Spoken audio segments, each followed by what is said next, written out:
Welcome to the 9th episode of the Ancient Egyptian History series.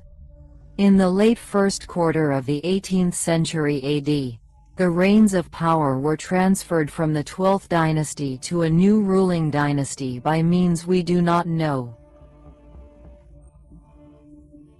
The writer of Bardad, Turin himself, could not attribute its kings to a specific house or a single capital. It seems like there were a lot of houses. Some people preferred Thebes as a capital, why? And others. Fatal Khuz al-Tawi. Even their names, the capital gods Amen and Sobek, were attributed to us, names similar to the kings of the 12th dynasty, Amenemhat and Seneret, and other names similar to the kings of the 11th dynasty. All this just to express their legitimacy to head the throne? If this is your first time hearing from me, the unity of the country remained intact, meaning that work continued, such as the population census, livestock and real estate statistics. All of this is working normally in the local and regional administrations. The new rulers inherited the southern borders from the family before them. Some of the other waterfalls extend to the two fortresses of Samna, and the summit was preserved for a short period, and messages appeared saying that security was established, but it seems that it was in a deceptive way because this era was interspersed with periods of dust. We really do not know the details, but we sense that this talk breaks the periods of king's rule, and the passage of 6 years without a king recognized by everyone. Is it not also unlikely that internal disturbances will lead to external disturbances on Egypt's borders to the north and south? We understand from some texts that the unrest continued until a man from the people's elite named Nefer-Hatab came to the throne. He restored the unity of the country, and his name was found on some of the monuments of Wadi Halfa in the south. He deliberately made himself happy by showing off his piety and knowledge. He wrote a text expressing his desire to visit a temple. He accused, as most new rulers who come to the throne without hereditary royal blood do. Among his successors is the name Penjar, a name that is strange to the familiar Egyptian names. The important thing is that the king's palaces during this period were still full of employees, servants, and concubines, people of music and singing. There were still duplicate salaries, craftsmen, and workers, but in the second half of the 13th dynasty, signs of decline began. The throne began to pass from one person to another, with no ties between them and no clear role for inheritance between them.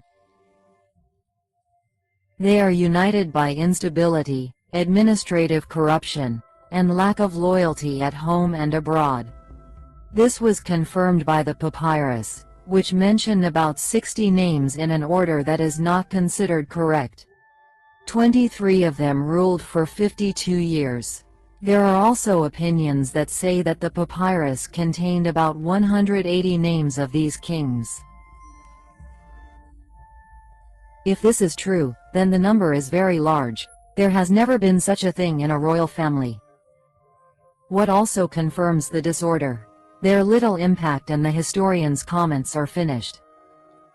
It is also not unlikely that these kings were contemporaries, each one of them ruling a specific region, and claiming the title of king.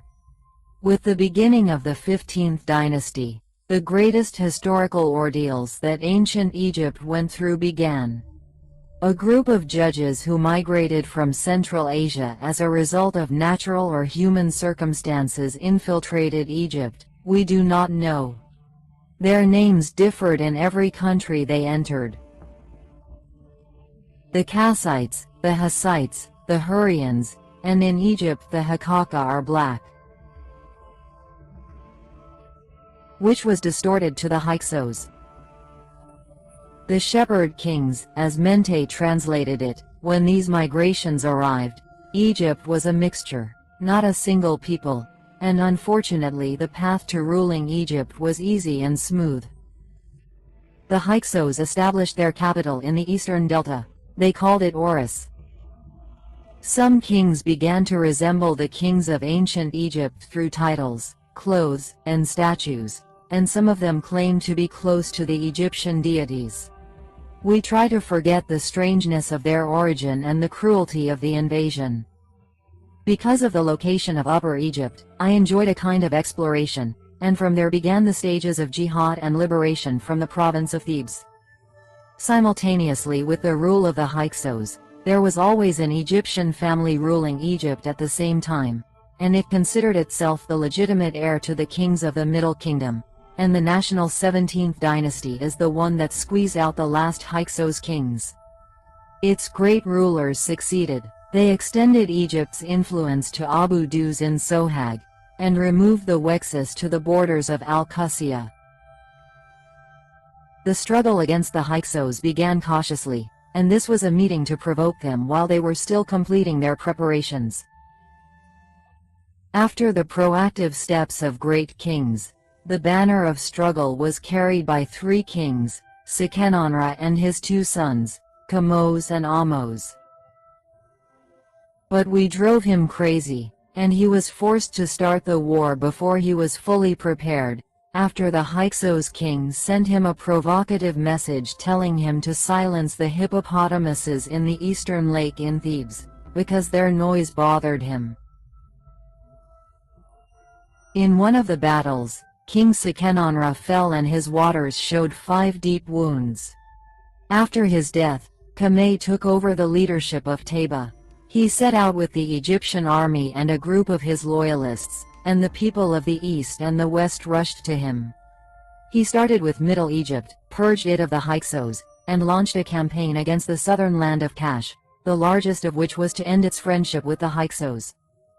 The Hyksos also cut off the extensions that reached them via the Nile, and the Hyksos began to divide and rebel against the king. And he achieved a great victory over them in the river sites, and after he ignited Kam, Zagira and Hamas the Egyptians and imposed an economic siege on the Hyksos, and before the decisive battle with the Hyksos, he fell in unknown circumstances so that Ahmose would take over after him. Although the details of the final battle to expel the Hyksos are very scarce, the army commander Ahmose Ibn Adar depicts an aspect of it for us. He says that he joined King Ahmose and besieged the capital of the Hyksos. Battles were continuing on land and sea around the capital. The remnants of the Hyksos began to return to their old strongholds, and King Ahmose imposed a 3-year siege on them, the largest of which was to leave. The Egyptians emerged from the war with advanced Hyksos weapons such as war chariots and bronze arrows. The period of jihad was not limited to men, but also to women, such as Queen Titi Sheri and Queen Iyahhotep. At the end of the epics of heroism and resistance against the occupation of the land for about a century and a half, Egypt began the era of the Great Empire.